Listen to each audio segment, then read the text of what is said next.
Welcome to the Bad Roman Podcast. On this show, we talk with veterans, community leaders, Christians and non-Christians as we explore the entanglement of Christians with the state.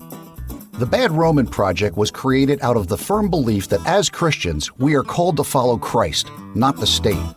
Here is your host, Craig Hargis. Hey folks, today we're going to step out of our normal conversation as we continue to introduce y'all to other projects.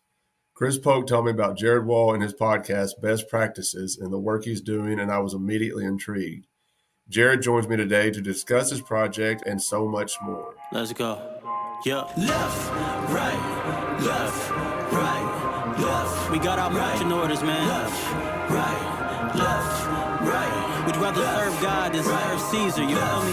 Right. I'm just trying to live what he said. I'm just trying to live what he said. I ain't scared. I will take one to the head. Go ahead. So it's safe to say that I'm bad. Jared, how are you doing today? I'm good, Craig. Thanks for inviting me on the show. I'm excited to talk to you. Yeah, man, I've been looking forward to this conversation. What I wanted to talk to you about today, you've got a lot of interesting things that you've done with your life and stuff, and we'll talk about that, and then we'll get into your project Best Practices as well. But give us a little bit of background, because there's so much more that you sent me through email that I want to touch on as well before we get into Best Practices. So why don't we start there? Just tell us a little bit about yourself, and we'll go from there. Sure. So like you said, my name is Jared Wall. I'm mid-30s. I've been married for about 7 years. I've got a 5-year-old and a 3-year-old. And I've been in the world, or my job has been in the energy efficiency world for about 10, 12 years, designing and selling LED lighting retrofit projects for just any kind of business, pretty much, mostly industrial facilities, maybe commercial properties, retail centers, etc. But I got into, so I graduated college back in 2009. And at around that time, I was into the Ron Paul presidential campaigns. I was a big supporter of his, got really into that, especially the 2012 campaign. I was living back home in Syracuse, New York, at the time, and got in with a group of other Ron Paul fans. So that was back when meetup.com was really big. And I went on there and found a Ron Paul meetup group at a local bar in Syracuse and became friends with those guys. And really for those first few years after college, my and after I had bought into the libertarian kind of anarcho capitalism mindset or philosophy, ideology, whatever you want to call it, I really got deep into, or I guess I shouldn't say deep into, but I started getting involved in kind of local electoral politics and kind of the activism lifestyle, and thought that that's how I would contribute and do my part to win this fight against tyranny and all that. And so, I did that for a while, probably a good, one solid electoral season where I was working with a group of people, going door to door, collecting signatures, trying to get people's names on ballots. And one such experience in Syracuse, New York, it's as most cities are, it's a very Democrat-run city. And there was a mayoral election one year, and the Republican Party did not have a nominee for mayor. So it was going to be, just whoever won the Democratic primary was going to basically just walk into the mayorship. One of the Ron Paul guys that we were friends with, his dad was a pretty strong conservative, like not a libertarian, but a very good conservative, like actually stood for things. And so we worked hard to collect enough signatures to get his name on the ballot as a Republican. I don't remember the exact numbers. I think they required 750 signatures, and we got close to 1,000. And then when it went through the Board of Elections review, they knocked off 200 and some odd signatures for technicalities. Like somebody didn't dot the I in their name or some nonsense like that, or they're registered with the government as, for me, I'd be Jared N. Wall. But then if I only just wrote Jared Wall on my on the thing, they would discount it because I'm Jared N. Wall, not Jared Wall. So all those reasons, they chopped it down. We had, like I said, I don't remember the numbers. We had about 1,000. So we got him on the ballot by 6 signatures. Then after that, Onondaga County Republican Party. Onondaga County is the county that Syracuse sits in. The Onondaga County Republican Party took this man that we got on the ballot, took him to court to invalidate enough signatures such that his name would not be on the ballot. So the Republican Party took us to court to prevent us from getting a Republican candidate on the mayoral ticket, which after that happened, and I went to the courtroom when it was going on.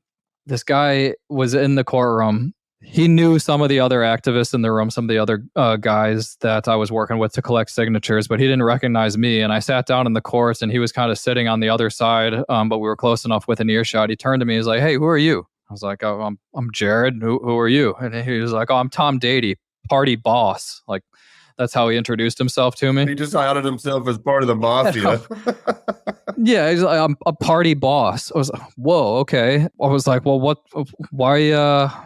What's the deal? Why are we trying to kick him off the ballot here?"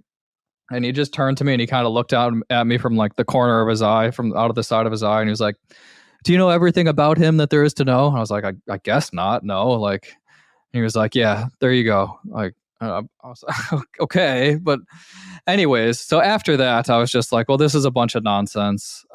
Just a complete waste of time. If the Republican Party is actively fighting to keep good Republican candidates off the ticket, then, what's going on here?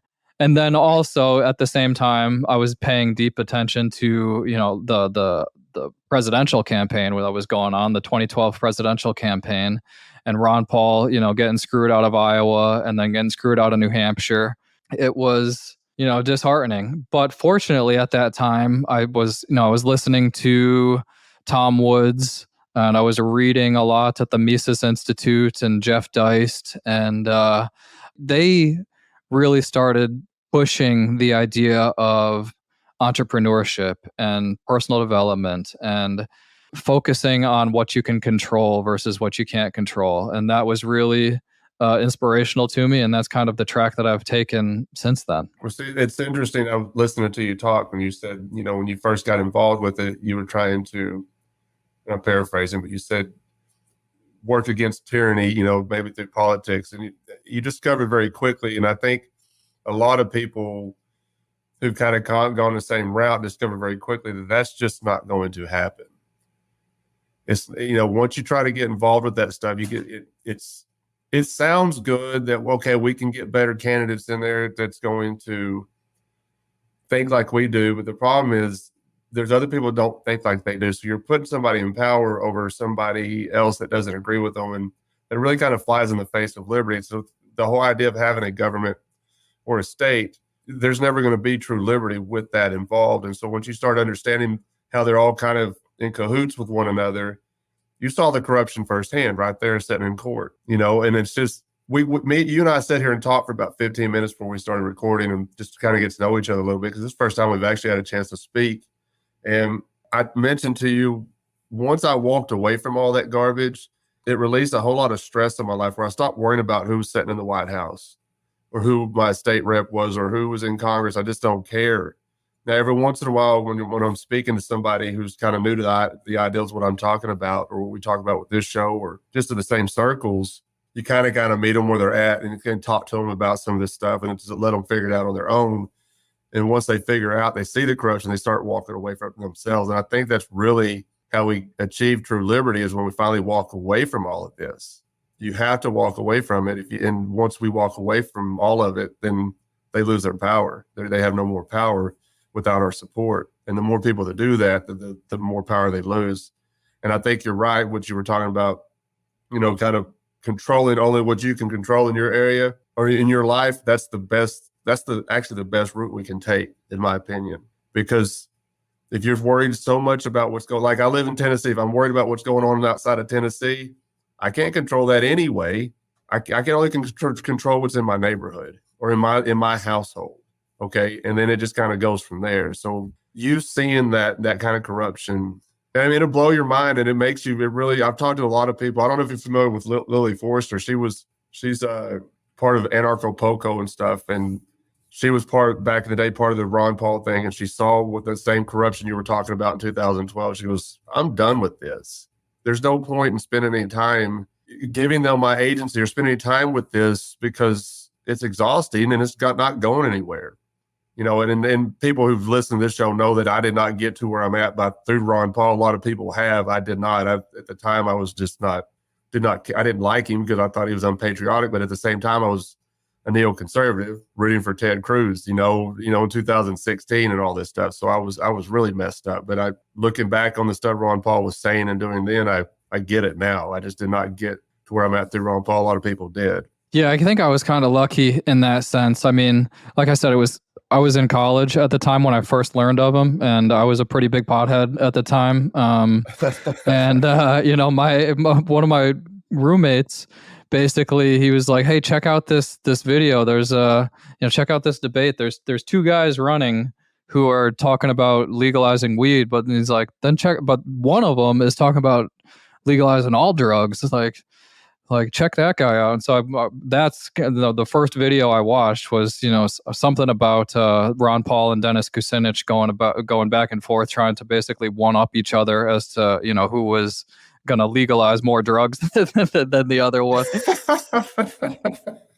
That's hilarious. And after that video, I kind of just went down the rabbit hole, and then I looked forward to, after every debate, I don't know who was, there was somebody doing God's work out there who was chopping up the debates and just clipping together all of Ron Paul's speaking moments into a highlight video, so you didn't have to listen through all of the 3 hours of nonsense. You could get the 10 minutes of gold that were in there. Yeah, kind of pursuing the entrepreneurial path is what, as a libertarian, as an anarchist, and now, as kind of someone who's growing in the Christian faith, what we want is freedom. And I don't think we're going to get freedom begging for it from politicians.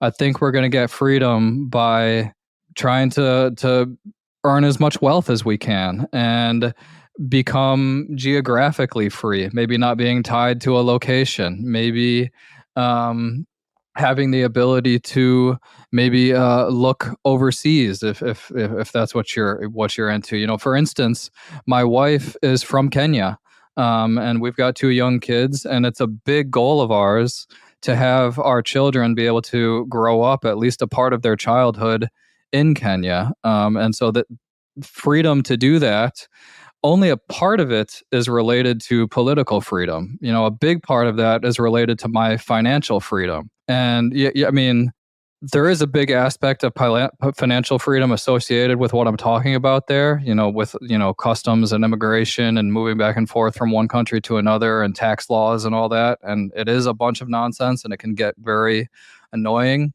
But that kind of freedom, having the ability to, achieve that goal, provide my children with that kind of upbringing, it's a freedom that we can achieve, but only by focusing on ourselves. And if I was running around trying to get people elected, as opposed to trying to become the best expert that I can be, the developing my network of contacts as best as I can, or building a side hustle, or supporting my wife in her side hustles, that's the answer. That's the way that I can give the most to my family, and that's the way that I think that's the only way towards overcoming the challenges that we face in the state-controlled world that we live in. I kind of got the feeling just through our email interaction that you had some libertarian ideals and stuff, and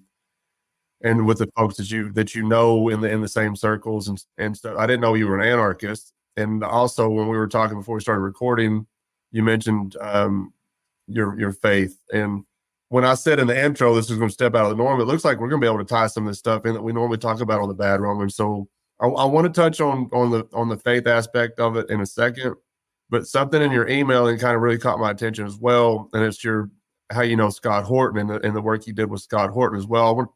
He's been on the show a couple times. I'm a huge fan of him because he can break down American foreign policy like nobody I've ever heard. But it sounds like you were able to help him with some of this stuff, in one of his books. So let's start there, and then we'll touch on the faith aspect, and then we'll get into the best practices. Yeah. Yeah, I'm excited to talk about that. Scott has become a good friend of mine over the last couple of years. And, in addition to just being very extremely knowledgeable about everything, and he's a great interviewer. I love listening.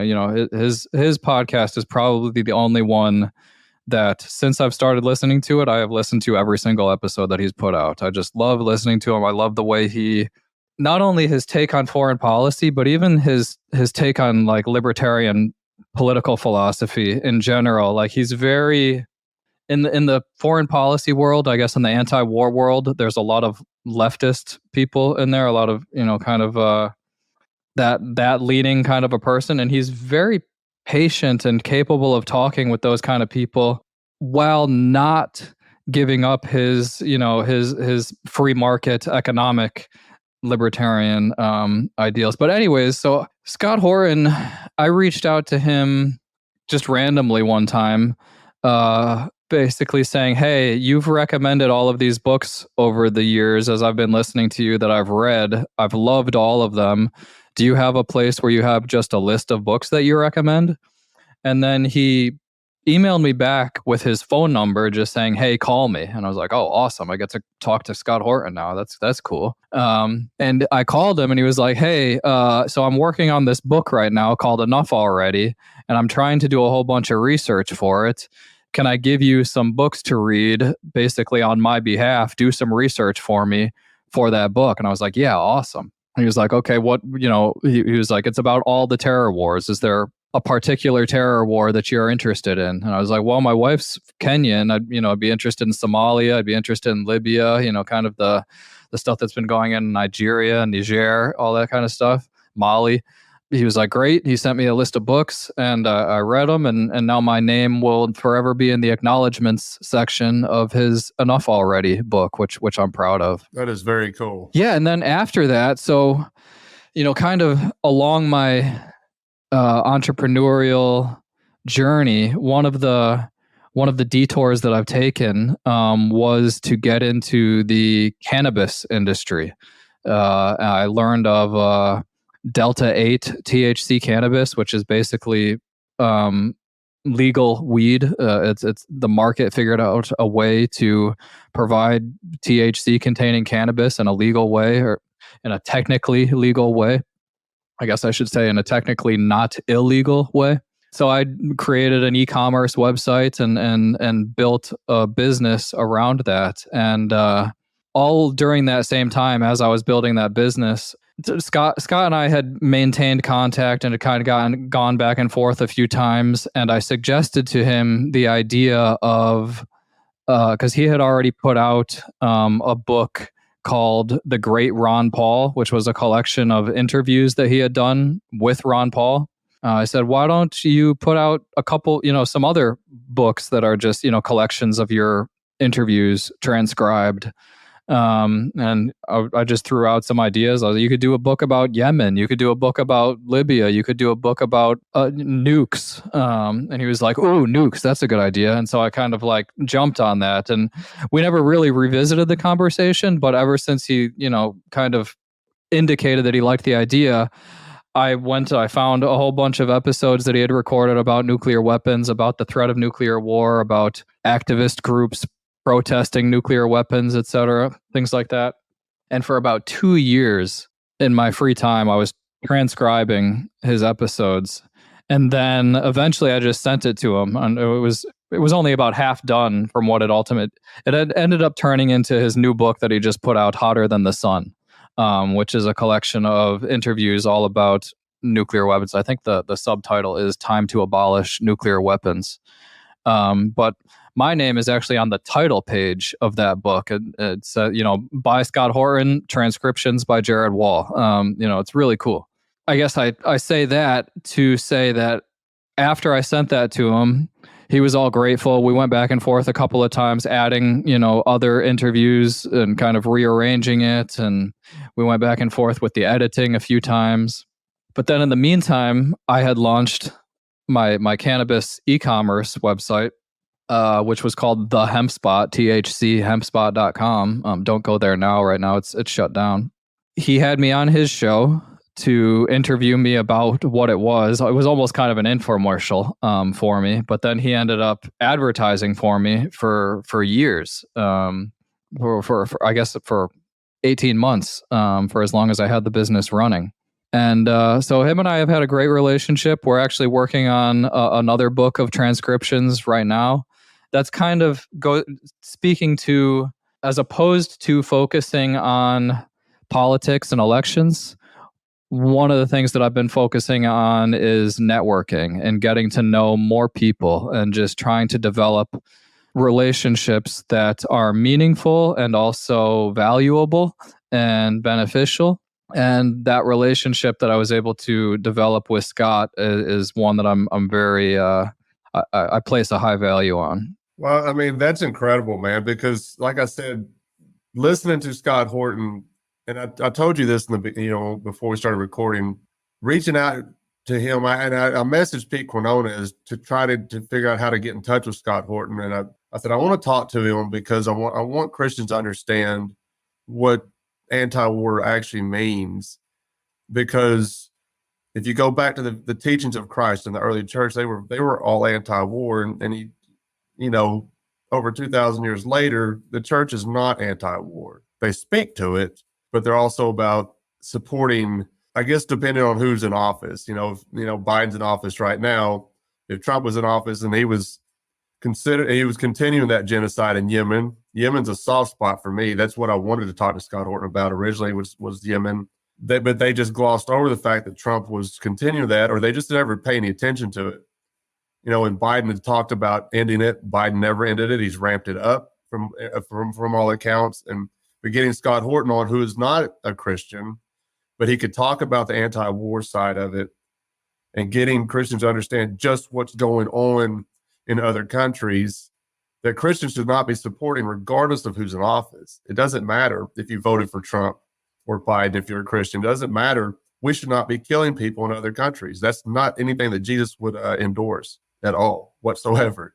And so getting Scott Horton's take on it on the show, and I don't know how many people listen to it that, like, we have our regular listeners, but the fact that they could share these episodes with other people to get them to understand what's going on in the world as far as war is concerned, that's really what I wanted to do, so they could share these episodes. These folks may have never heard of Scott Horton, but they could hear him talk about foreign policy. And he describes the Yemen war as a war of genocide. And when you listen to Scott Horton break it down, it's genocide. And the United States government is complicit in this genocide. It started with Obama, went through Trump, now it's with Biden. And Christians really need to take that to heart, in my opinion. And a lot of folks who follow this project, feel the same way, that we have to pay attention to that stuff. And Scott Horton he's a wealth of information when it comes to this stuff. I guess he's had folks like you help him along the way to kind of put some of this stuff together as well. So that's really cool that y'all kind of work together to get all this out there. Yeah, and he actually even offered he's got the Libertarian Institute as kind of a foundation, or I don't know, an institute that he runs, 501c3 type organization, and he offered to put me on the payroll there for a while to do, and I accepted for a short while, but then I kept seeing him, doing fundraisers for it and whatnot. I was like, man, I don't really need this little bit of extra money. I'd rather just, put my name in it and maybe, let's just keep being friends, kind of a thing.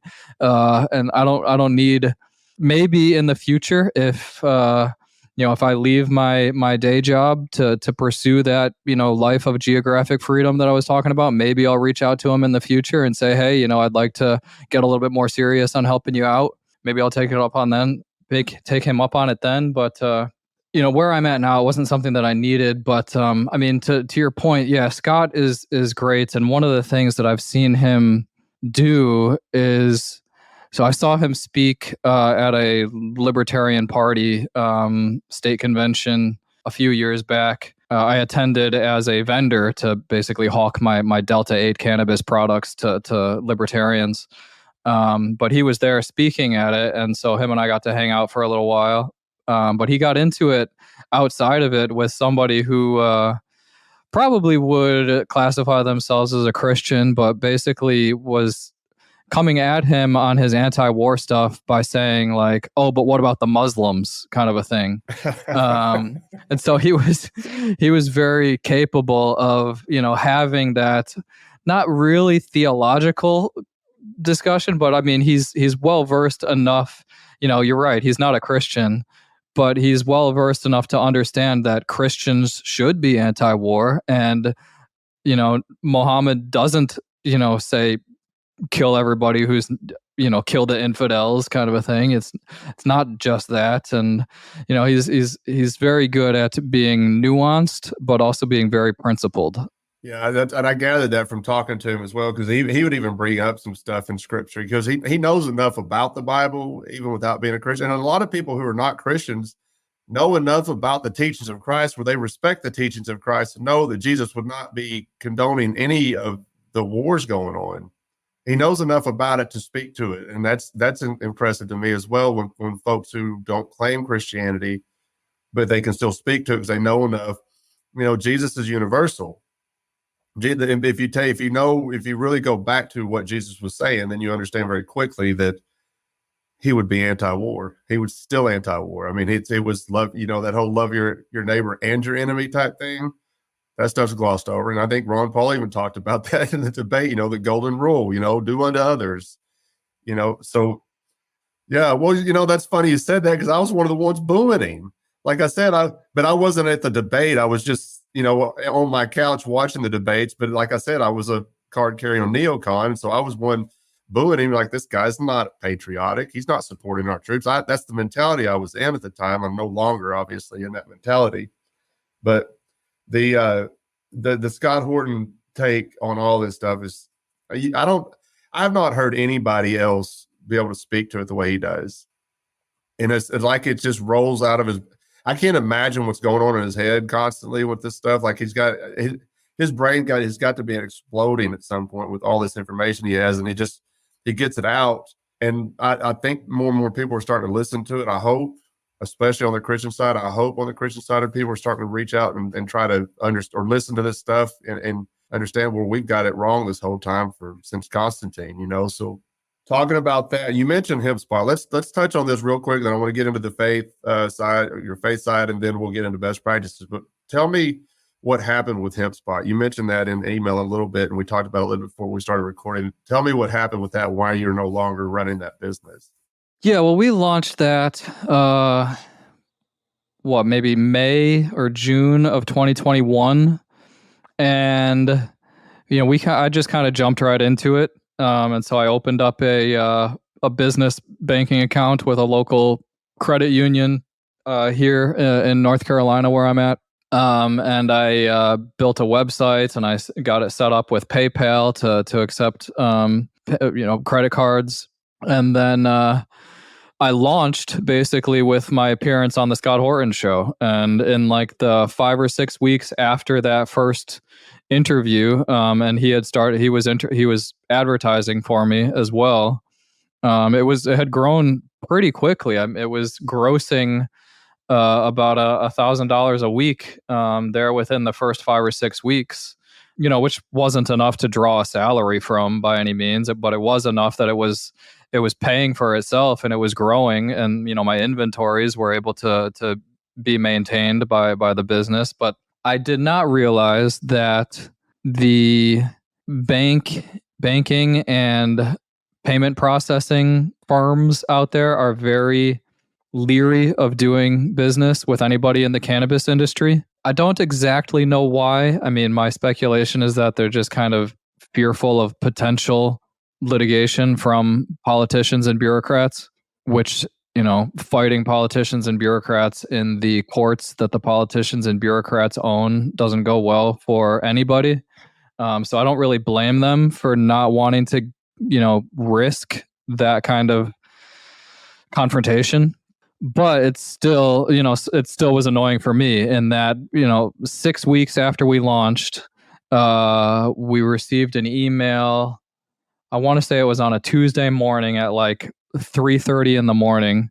I woke up and I saw this email on my phone from PayPal that they don't do business with anybody in the cannabis industry, and that our PayPal account had been permanently and immediately disabled, and all funds that were in that account had been confiscated. So overnight, we've lost about, I don't know, it was $600 or $800, something like that, and our e-commerce website could no longer accept payment. So we were dead in the water. And then a few days after that, our credit union that I had set up a business account with called and basically said the same thing. They were like, "Hey, what line of business are you in exactly?" And I was like, Delta 8 Cannabis. And they were like, "Yeah, we don't do business with cannabis. You're going to have to close your account." And so I did that. And then it took us about 7 to 8 weeks of research and trying to figure out another solution before we got back online, before we got a new bank that was willing to do business with us and a new payment processor that was willing to do business with us. And the only reason we were able to find that is because the market is awesome, I guess, for lack of a better explanation. A business had realized that there was an opportunity to connect businesses that were operating in so-called high-risk environments, guns, pawn shops, vape, cannabis. Those are all considered high-risk businesses. This company specialized in partnering high-risk businesses with financial institutions. And so they got us partnered with a bank. They got us partnered with a payment processor, and we were back up and running. Unfortunately, being down for, almost 2 months, pretty much all of the customers that we had started, building up in the beginning had gone elsewhere. And, it's really hard to get people to come back once they've it's like if Facebook started crashing regularly and, people would just stop going to Facebook and use something else. It's like that with, especially maybe Facebook's a bad example, but a smaller, more up and coming website like Rumble, for instance, or Odyssey. If they started having outage issues, or if they were just gone for 2 months, then people they would cease to exist. And that's essentially what happened to us. We had to kind of start building from scratch. I was able to get myself on the Pete Quinones show. I was able to get myself on Tom Woods, a few other podcasts to kind of help start building that up. But then just 5 or 6 weeks ago, the end of 2022, middle of December 2022, I got an email from my bank that they were changing their compliance requirements, and that any product that we had for sale on our website had to have a third-party lab analysis test, which is fine. I already had that for all of my products, but they were requiring it now to be updated every 12 months. And those tests can cost between $200 and $1,000 per test, and I probably had 50 to 100 different products and different variations of products on my website. So, just a little multiplication tells you what kind of expense that was going to be. And it was, but that was kind of the straw that broke the camel's back, that we decided, okay, we tried, and I think we're going to try something else. And so we had kind of a going out of business sale. We were very successful in selling out of all of our inventory and kind of recapitalizing all of that, which we were happy about. And then kind of almost cherry on top, the day after, so we shut down on New Year's Eve, midnight New Year's Eve. And then on New Year's Day, we got an email from somebody saying, "Hey, tell me more about your business. I might be interested in buying you out." And so we got into a conversation, and a week or two later, he ended up buying the website and the domain name and my client list. And so we were able to cash out of the business more successfully than we were hoping for. So kind of a happy ending to a frustrating story. But that was my experience there. Yeah, that's pretty disappointing. I mean, just the fact that the stigma with this stuff, I don't get it anymore. And I told you that we're going to do an episode on marijuana here coming up at some point as well. And I just don't understand it anymore. That I don't get it. I mean, it's a plant. I don't understand why at this point in 2023 that there's so much going on, and it has to be the state involved with it. I mean, I can't blame anybody else on it. If it wasn't for all of that, I don't think people would really care what you were doing with it.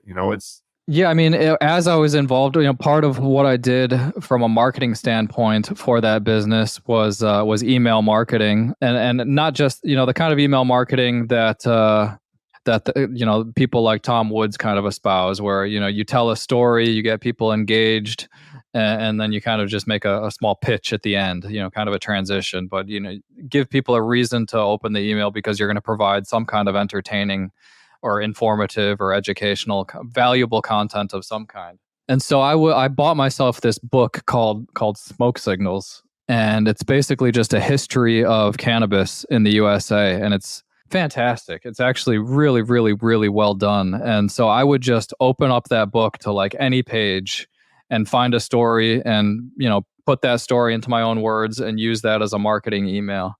But you're exactly right. I mean, the history of how the cannabis plant came to have such a crazy stigma is entirely because of the state. Back in the 1800s, it was a regularly used and accepted medicine. It was never called marijuana until a kind of a propaganda campaign in the 30s to when they started pushing to make it illegal. And marijuana is a more ethnic sounding term than cannabis, and so they used that to kind of tie it with Mexican immigrants and violence and all that kind of stuff. And the stigma has stuck for close to 100 years since then. I will say that pretty much everywhere the stigma, at least socially, is being eliminated. Like my parents are both like cool with it now. For me, as someone I used to get in trouble as a junior, senior in high school for that reason, now I'm having conversations with my parents about hey, maybe dementia symptoms or whatever that you might be starting to struggle with. Maybe try some CBD pills or something like that, and they've been open to it. Right. My mom loves this stuff. Yeah, there you go. But I mean, you're right. It's just a plant, and it's a God-given plant, and it's got such potential for providing for human prosperity. I mean, it grows anywhere. It grows virtually for free. It doesn't take a whole lot of input to get a lot of output from it in terms of mass of cannabis. Not even just the flower that you smoke to get high, but the stalks and every part of it is useful, whether it's for clothing or for ropes, or you can make plastics out of it. You can make cement out of it. You can make all kinds of building materials out of it, and could do so very cheaply. And so I think there is kind of another aspect. I think there is a bit of a crony capitalist phenomenon working against the plant, that there's a lot of vested interests who would be in position to maybe not do so well if cannabis were just fully, let loose. Well, and just the health benefits that it has that we're starting to recognize. Or not, maybe we've been recognizing it. It's just more people are talking about it. It's one of those things too, like we saw with COVID. Anything that was going to be beneficial to people's health during COVID, the state didn't tell anybody about it. They weren't pushing exercise and healthy eating habits and none of that stuff, or taking supplements to kind of fight off this stuff. And they weren't pushing none of that stuff. They started pushing the vaccine and wearing masks and staying indoors, staying out of the sunlight, not socializing. That's all unhealthy. Every bit of that was unhealthy. And so the idea that the marijuana itself can provide some health benefits, the state will have none of that. And that should go to show anybody that what we saw with the COVID stuff and what we're seeing with marijuana, that the state is saying it's not beneficial to do these things, you should probably do those things, because we know very well that the state does not care about us. They do not have our best interest in mind, so it's so strange to me, man. There was a time in my life where, when I lived in Arkansas and I was still an active voter, and it came up on the ballot about marijuana. There was 2 different bills they had on the ballot, and this court struck one down that was really going to be a pretty decent bill, and they kept the one that was actually going to benefit the state more than anything.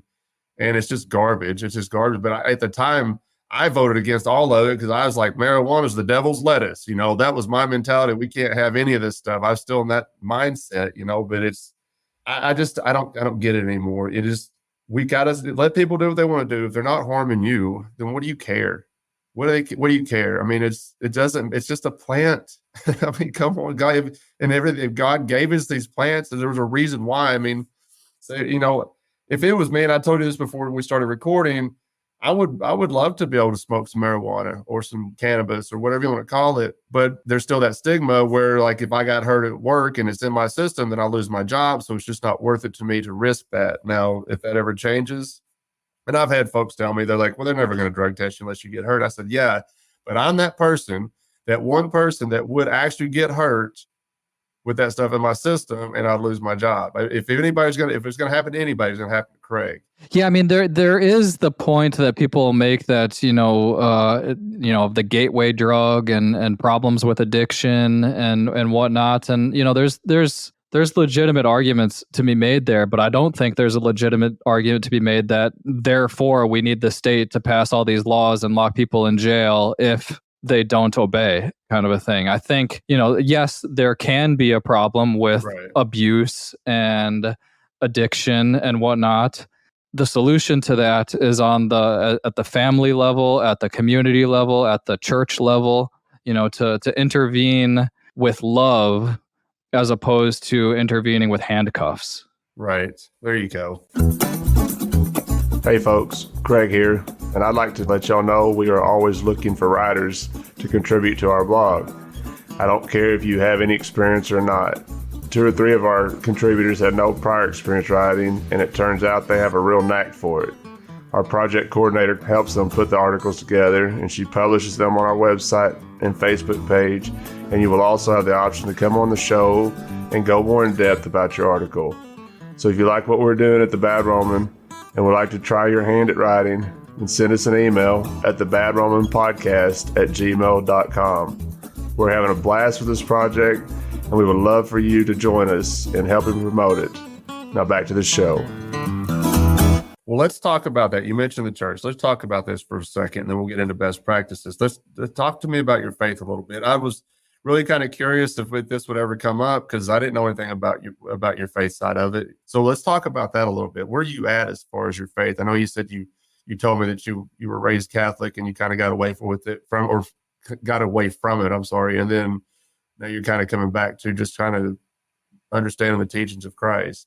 Yeah, man. I mean, that's pretty much exactly it. I was raised very, I guess, I don't know if saying hardcore Catholic is the right way to phrase it, but, church every Sunday, Sunday school and confirmation and had to go to confession pretty regularly, despite, being a little kid without, really having, much reason to confess all that often. But, I don't know. It was never a choice for me growing up.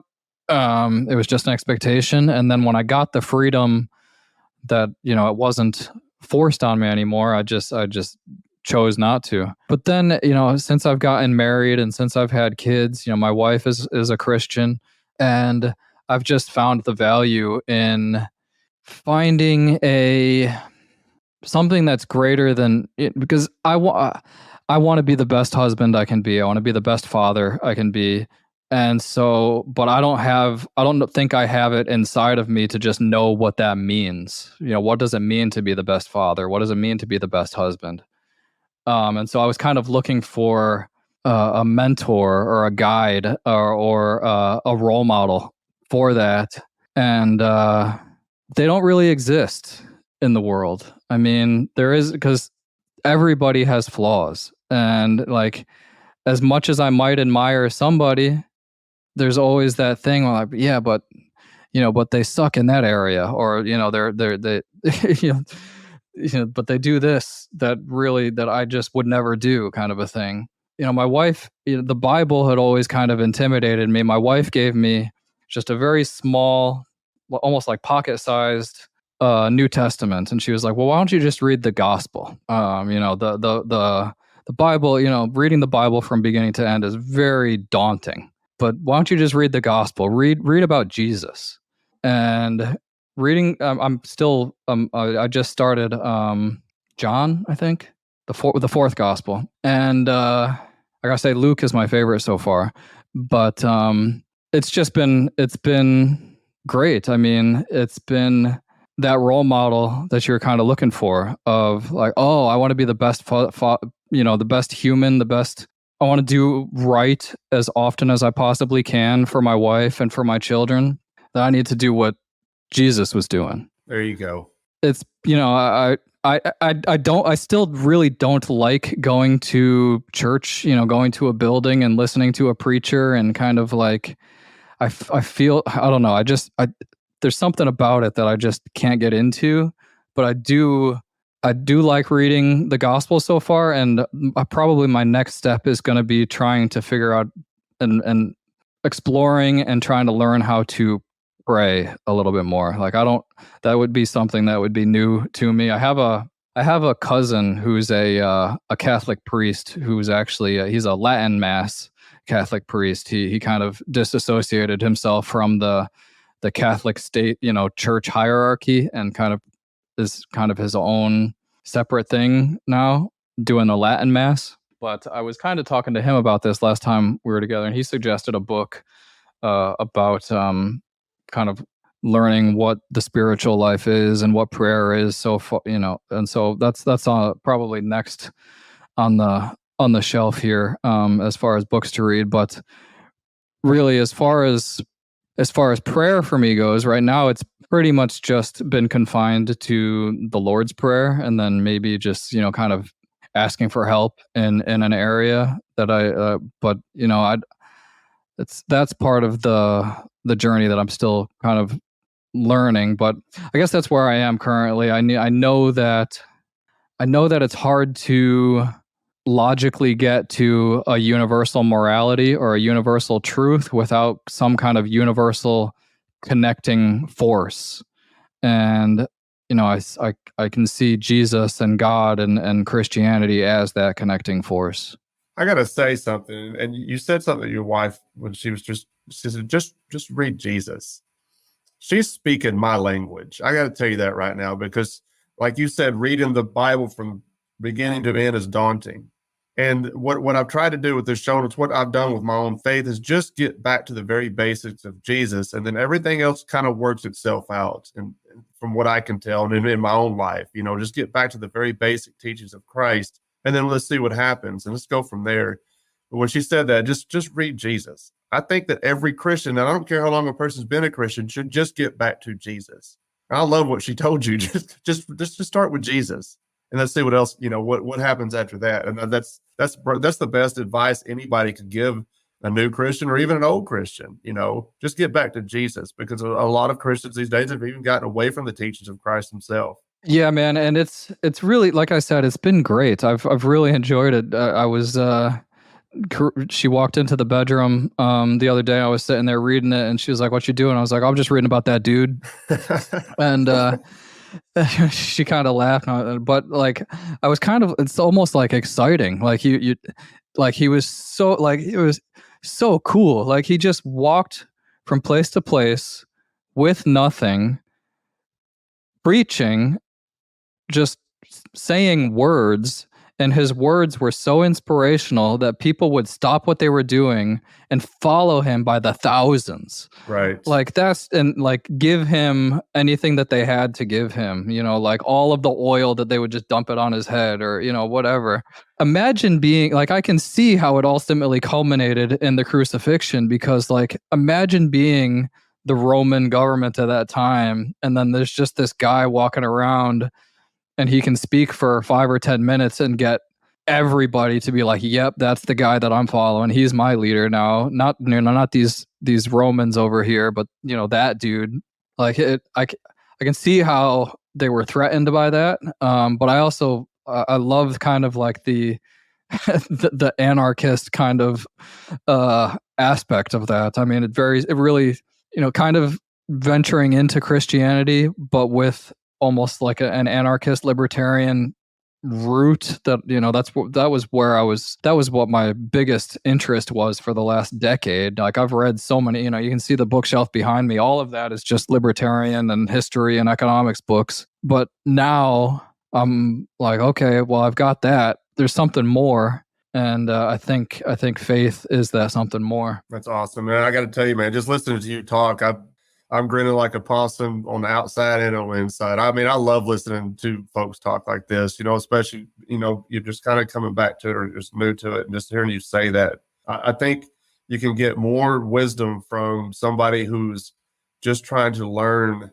this stuff than from folks who've been in it for so long, because, you can get bogged down or, just get, I don't know, burnout or whatever. But somebody new to you, like you said, it's exciting, and it should be exciting. The teachings of Christ should be very exciting to us.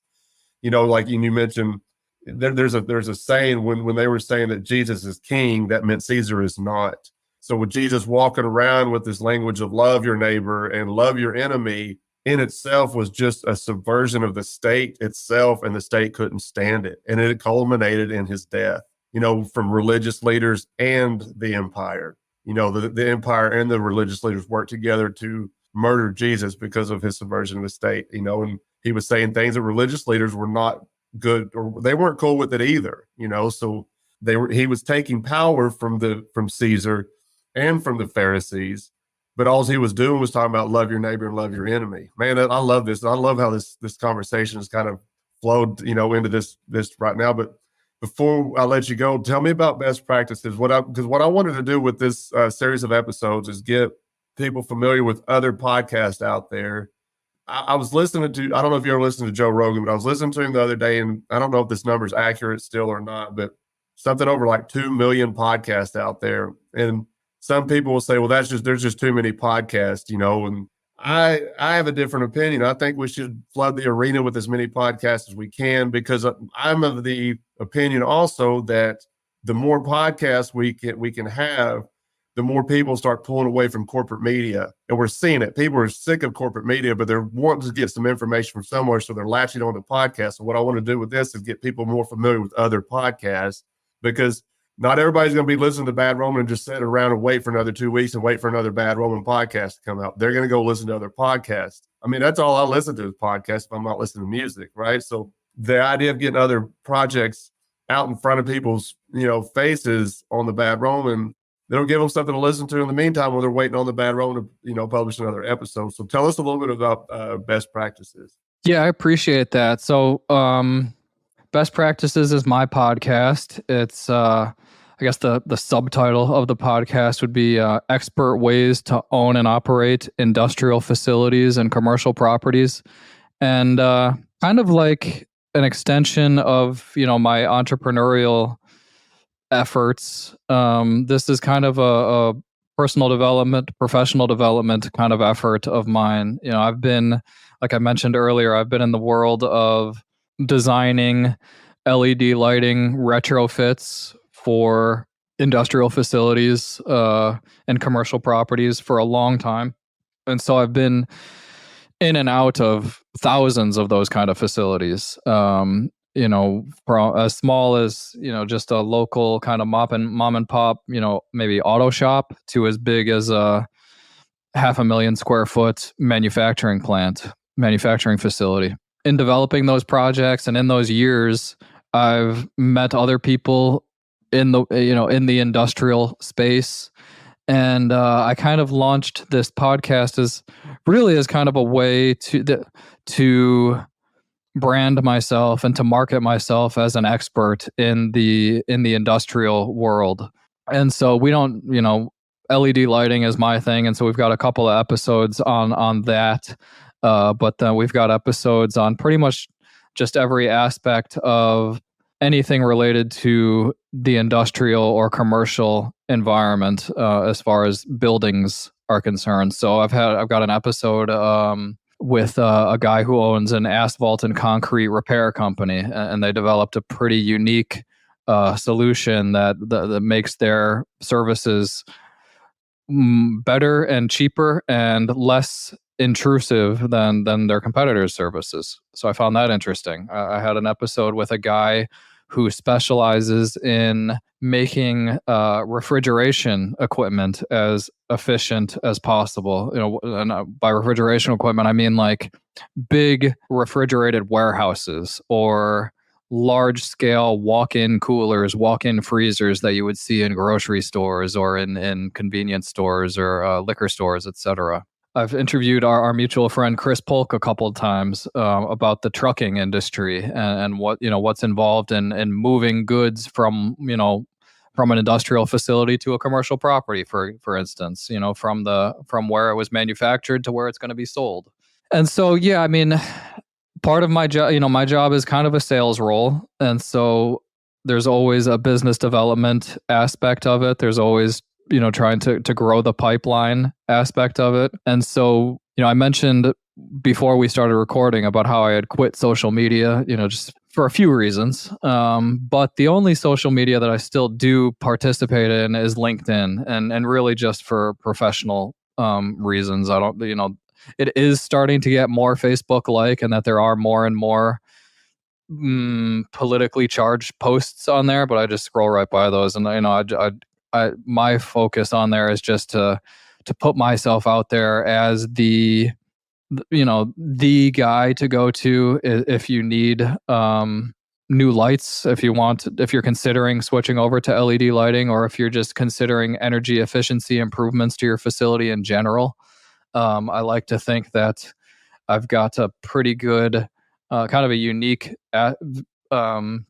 viewpoint on that from having such a long experience in the field, but also B, from having kind of the Austrian economic mindset of knowing that, okay, some of this sustainability talk is kind of just political nonsense, but I also know that there's a lot of profit value from this aspect of green energy, so to speak, or of energy efficiency, so to speak. So I like that a little bit, and that's what I'm doing on LinkedIn. But yeah, best practices was really just to have some kind of content to put out semi-regularly on LinkedIn, and then maybe as a way to potentially develop some business, to drum up some business for my own work. And before we started recording, I appreciated what you kind of I interview a lot of people who have never been interviewed on a podcast before, so they don't maybe totally understand everything that's going on. So I always like to take the time and say, hey, we've got video and audio going here, but I'm only going to release the audio. Also, it's not being released live, so we can do editing on the back end. So don't worry if you have a brain fart or something like that. No big deal. Yeah. But also to kind of say like, hey, the point of this thing is to have a conversation, and for it to be basically a free marketing for both of us. I want you to sell your business or your services as best as you can to my audience, and at the same time, I've got another piece of content to put out to my audience. So it's mutually beneficial there, and it's been a lot of fun. Yeah, man. I'll be honest with you. Leading into this, I didn't really know how it was going to go. I knew we was going to talk about best practices, and I knew we was going to talk about Scott Horton because I'm a fan of Scott Horton, and Scott Horton, and then you just happened to mention your faith side of it, and that you'd been listening to our show a little bit and try to delve into some of the stuff we're talking about. It's probably a lot of what we talk about might be new to you, which is cool. The fact that you took the time to listen is awesome to me. But the way this conversation just flowed, that's what we do with this podcast, and we just let it flow and see where it goes, and it always somehow, without fail, comes back to Jesus at some point. I can't explain it. We could have sat here and talked about best practices for an hour maybe, but how was it going to get back to Jesus? Well, we were able to do that at some point, or maybe Jesus just found his way into the conversation without us knowing Jesus was going to come into the conversation. Yeah, it's kind of part of the thing that I've been maybe struggling a little bit with, speaking to that, the faith side a little bit, is that I have been focusing so much over the past years on developing myself financially and trying to, make investments and save money and grow my bank account and grow wealth and whatnot. But then at the same time, I'm reading the Bible, and they're talking about how the rich man has the hardest time getting to heaven, kind of a thing. And so, but at the same time, I also know that it's Christ-like to provide for your family and to be a good steward of, the resources that God put here on earth and whatnot. Well, it just depends on what you're doing with that wealth. I mean, are you using that wealth just to build it up? I mean, you're not taking it with you, or using it to provide for your family, or love your neighbor and enemy at the same time. If you've got the resources to help somebody along the way, you're a good steward of your money, and somebody you see is hurting or could use some help, even if it's just paying a light bill or buying them some groceries or something, it's helping your neighbor. That's what Jesus was talking about.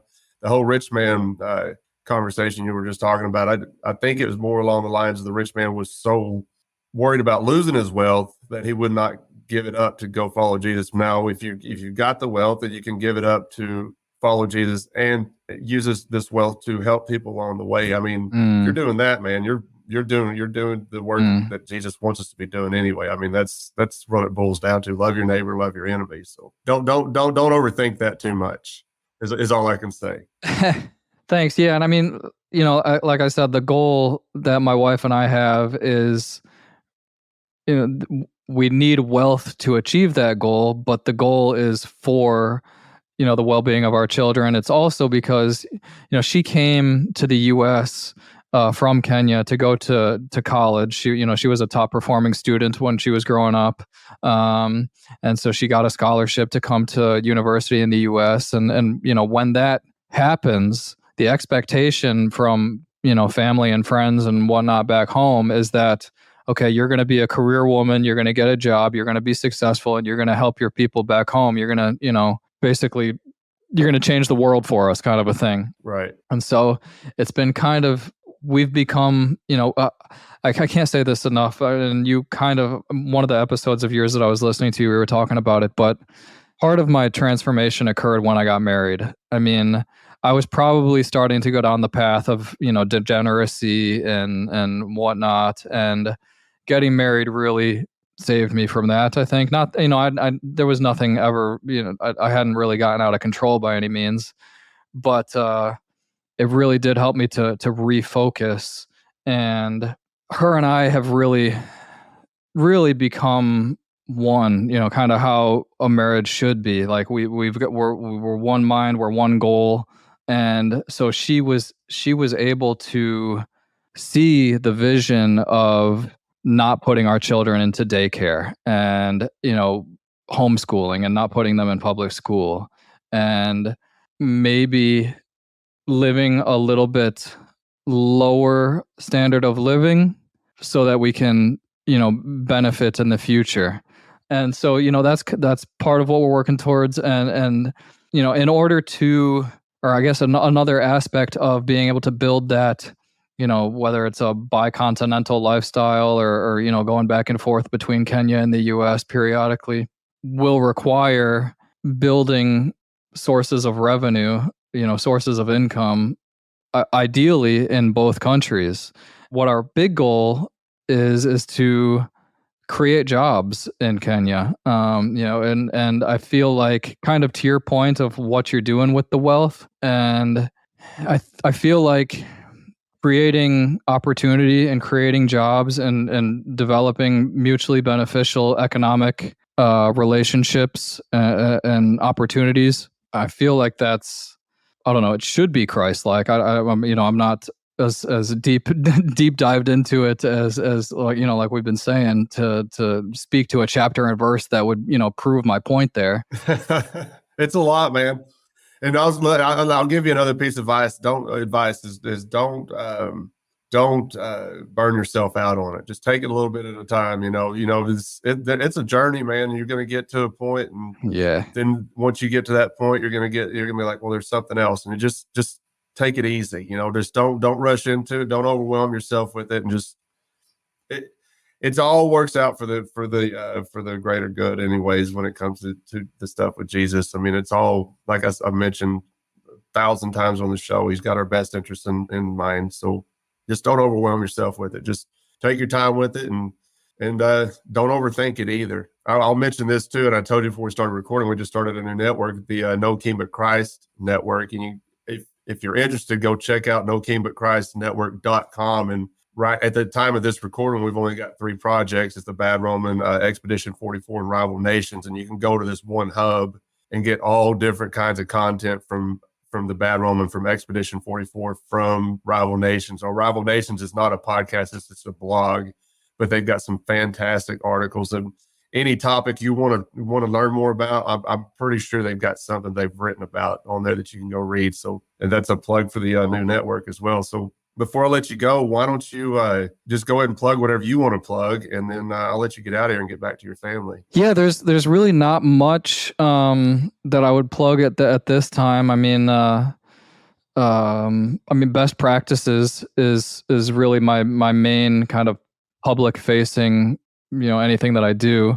But if anybody's interested in kind of reaching out directly to me, my email is wall.jared@gmail.com. It's pretty simple. I'd be happy to chat with people if they're interested, but I don't really have much in the way of something out there for people to follow. But my podcast is pretty interesting. It's a very niche podcast, I think, but there's some really good content on there. And so, I would say best practices, and other than that, just contacting me directly. And we can find your podcast on any platform, or is it just any podcast? Yeah, but it's all the major platforms.